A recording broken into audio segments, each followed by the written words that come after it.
तो श्री लक्ष्मी जी का ही अवतार हुई श्री गोदाम्बा जी।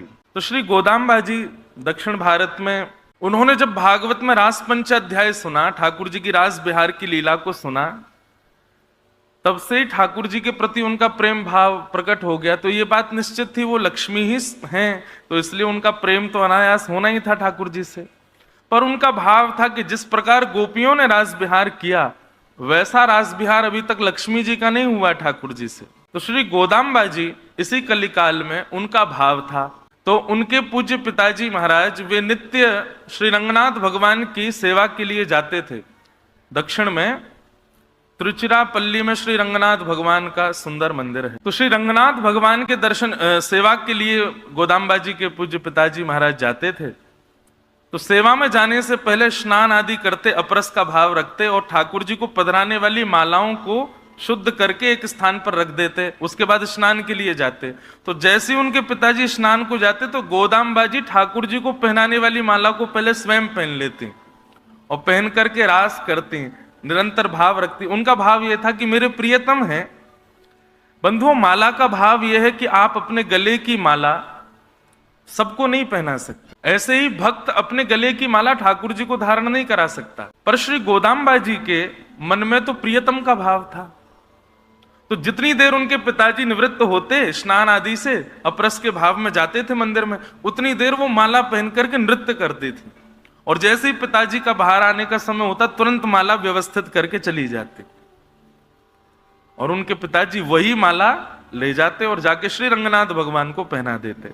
एक दिन जैसे ही माला लेकर के जाने लगे तो उन्होंने देखा कि माला में एक केश, लंबा केश माला के ऊपर दिख रहा है। और केश देखते ही गोदाम्बा जी के पिताजी ने सोचा, अरे अरे ये तो अपवित्र हो गई माला। पर ये केश है किसका? ठाकुर जी को पधराने योग्य तो ये माला नहीं है, पर ये केश है किसका? उन्होंने अपने घर में खेल रही नन्ही सी कुमारी गोदाम्बा जी से कहा, लाली तुम्हारी केश सबसे लंबे हैं, कहीं तुमने ये माला धारण तो नहीं की? आज उन्होंने अपने मन का भाव बताया। बोले, जी पिताजी, मैंने माला धारण की और मैं नित्य धारण करती हूं, क्योंकि मैं उनको अपना प्रियतम मानती हूं। और प्रियतमा अपनी वस्तु प्रियतम को तो धारण करवा सकती है। पिताजी बोले, अपराध, घोर अपराध। वे श्रीमन नारायण हैं, तुम अपने गले की माला कैसे पहना सकते हो? बोले, पिताजी आज से नहीं, मैं तो महीनों से पहना रही हूं। आप स्नान करने जाते हैं, मैं माला धारण कर लेती हूं, और जैसे ही आप आते हैं मैं उतारते। वही माला नित्य रंगनाथ भगवान पहनते हैं। आज तक उनको जब बुरा नहीं लगा तो अब क्यों बुरा लगेगा? अब क्यों पाप लगेगा? गोदाम्बा जी के पिताजी बोले, नहीं नहीं बेटी, ये अपराध है। दूसरी माला सिद्ध की और दूसरी माला सिद्ध करके अन्यत्र स्थान पर रखी ताकि गोदाम्बा जी के हाथ ना लगे।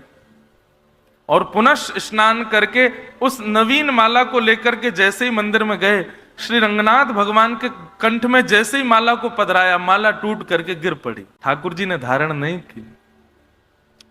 दूसरी माला धारण कराई, ठाकुर जी ने धारण नहीं की। तीसरी माला धारण कराई। हर माला गले में, ऐसा नहीं थोड़ी बहुत देर धारण करके, गले में जाते ही टूट के गिर जाए। दूर खड़ी गोदाम्बा जी दर्शन कर रही थी। गोदाम्बा जी ठाकुर जी की ओर देखने लगी। अब तो आप ही कृपा करो, आप ही पिताजी को समझाओ कि आपको और मेरो तो प्रियतमा और प्रियतम को संबंध है। तब श्री रंगनाथ भगवान ने प्रकट होकर के उनके पिताजी को आज्ञा दी, आप संकोच मत कीजिए, माला जी गोदा को धराइए और उनकी उतार के हमको पहनाओ, क्योंकि वो हमें प्रियतम मानती हैं, इसलिए हम भी उनको प्रियतमा मानते हैं। और प्रियतमा की माला धारण करने में कोई अपराध नहीं है। नेत्र सजल हो गए। गोदाम्बा जी के गले में माला धारण कराई, पिताजी के नेत्रों में आंसू हैं। और जैसे ही ठाकुर जी के कंठ में धारण कराई, ठाकुर जी ने धारण कर लिया। बोले, ठाकुर जी अब प्रियतमा मानते ही हैं तो फिर पूर्ण रूपेण स्वीकार भी कर लीजिए, और उसके लिए जो नियम साधन हो वो करिए। तो फिर 1 मास पर्यंत का धनुर्मास व्रत गोदाम्बा जी को बताया। और श्री गोदाम्बा जी नित्य व्रत करती हैं और दिव्य प्रबंध का पाठ भी होता है। वहां पर नित्य ठाकुर जी की एक गाथा सुनाई जाती है। 30 गाथाएं हैं 30 दिन के गाथाओं में 30 दिन का उत्सव चलता है। दक्षिणी भाषा में है, लिपि साउथ की है, पर बड़ी अद्भुत है। उन गाथाओं को गाकर के जो भी कन्या, जो भी पुरुष 30 दिन का व्रत कर लेता है, उसको फलस्वरूप क्या प्राप्त होता है सुनो।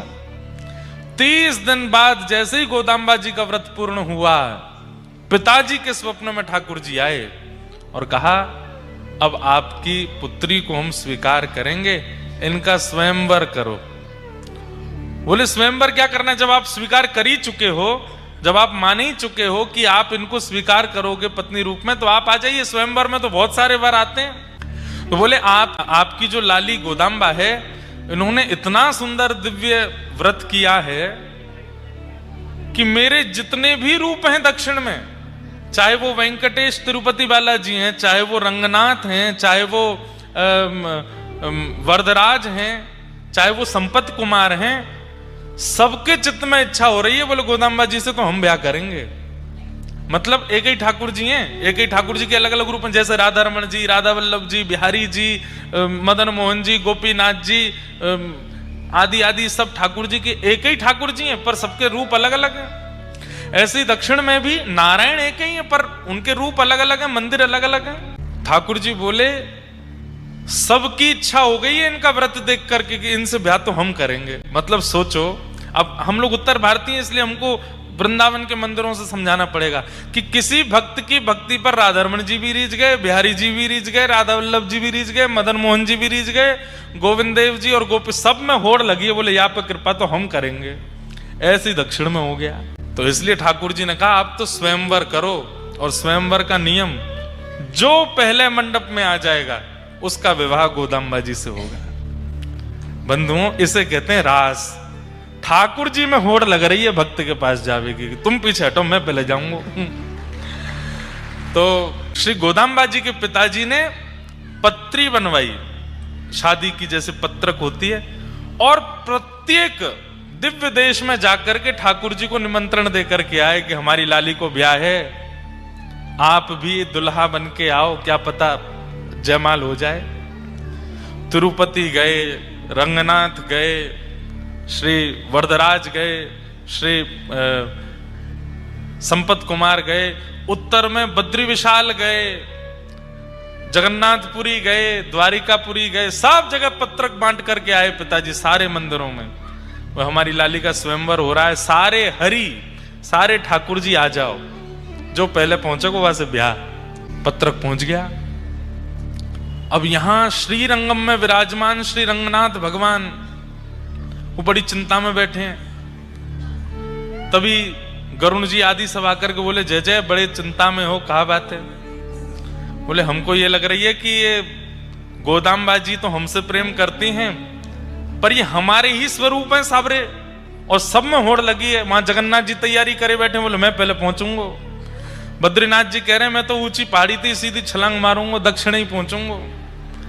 तिरुपति जी कह रहे हैं कि मैं पहले पहुंचूंगा, पद्मावती जी नीचे भेज देंगे, हम कैसे पहले पहुंच? गरुण जी बोले आप हमको आज्ञा। बोले तुमको क्या आज्ञा? तुम भी तो सब जगह हो, अब तुम अकेले यहाँ विराजमान हो तो तुमसे कुछ कहें? तुम द्वारिका में भी हो, तुम बद्रीनाथ में भी हो, तुम जगन्नाथ में भी हो, सब जगह तो हो। सब ने तुमको आज्ञा कर दी, सबको लेकर के तुम एक ही समय पर पहुंचोगे, क्योंकि गरुण जी की गति तो एक जैसी है। गरुण जी बोले नहीं भगवान, आप आज्ञा करो। बोले देखो हमारी हृदय की परम इच्छा है कि गोदाम्बा जी से तो हम विवाह करें।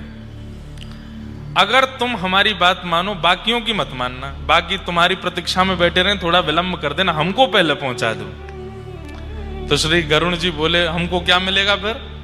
बोले आपको यह मिलेगा कि आप गरुण जी बाहर बैठे रहते मंदिर में, हम आपको गर्भगृह में बुला लेंगे और नित्य अपनी दिन रात की सेवा में अपने समीप बिठा लेंगे। फिर आप हमारे अंतःपुर की लीला भी दर्शन कर चुकोगे।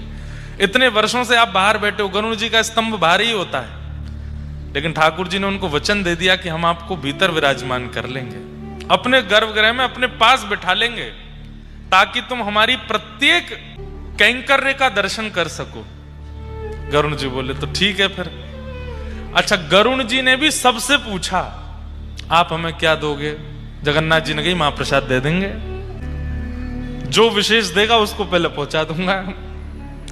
सबने अपने अपने कुछ, किसी ने कहा हम आपको वस्त्र दे देंगे, किसी ने कहा हम आपको सुदर्शन जी दे देंगे, किसी ने कहा आपको ये दे देंगे, लेकिन रंगनाथ भगवान ने सबसे सुंदर उपहार दिया। बोले क्या? हम आपको अपने गर्भगृह में अपने पास ही बैठा लेंगे ताकि आप हमारा 24 घंटा दर्शन किया करो। ये भाव गरुण जी को भा गया। बोले कि ठीक है। और जिस दिन स्वयंवर होना था, सारे ठाकुर तैयार हो गए भारत के गोदाम्बा जी के विवाह स्वयंवर में जाने के लिए, लेकिन सब प्रतीक्षा कर रहे हैं गरुण जी कहाँ हैं। गरुण जी किसी के पास नहीं गए, रंगनाथ भगवान के पास गए, तुरंत कंधे पर विराजमान करके सीधे पहुंचे हैं स्वयंवर मंडप में। और सबसे पहले आगंतुक के रूप में श्री रंगनाथ भगवान पधारे, शंख चक्र गदा पद्म धारण करके। जैसे ही प्रभु पधारे, श्री गोदाम्बा जी ने उनका वरण किया।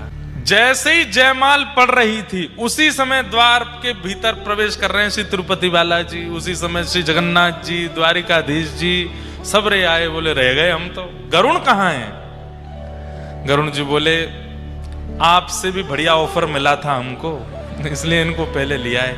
इन्होंने गर्भगृह में बैठाने का हमको आश्वासन दिया है, इसलिए हम इनको पहले लिया है। बोले अब हम लोग क्या करें? आ तो गए हम लोग। तो फिर रंगनाथ भगवान बोले दावत बनिए, पाओ बैठ के बराती हो सबरे। ठाकुर जी ही दुल्हा, ठाकुर जी ही बराती। ऐसा विवाह भारत में केवल एक ही बार हुआ, श्री गोदाम्बा जी का कल्याण उत्सव। तो कल उसी कल्याण उत्सव का सूक्ष्म दर्शन हम लोग कर रहे थे। ठाकुर जी की मधुर पालकी चल रही थी, उसका हम लोग अनुभव कर रहे थे।